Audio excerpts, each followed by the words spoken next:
Your Lexus RX 350 key fob uses a CR2032 battery to communicate with your car.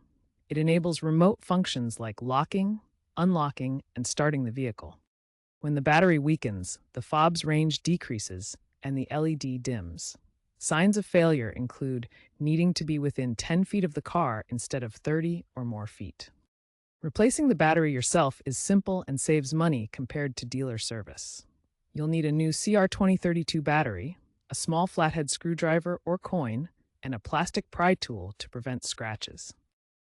First, gather your tools: CR2032 battery, flathead screwdriver, and plastic pry tool. Gently pry open the key fob's back cover using the screwdriver or coin in the seam. Some models might have a slide mechanism instead. Carefully remove the old battery, noting the correct polarity. Install the new CR2032 battery with the positive plus side facing up.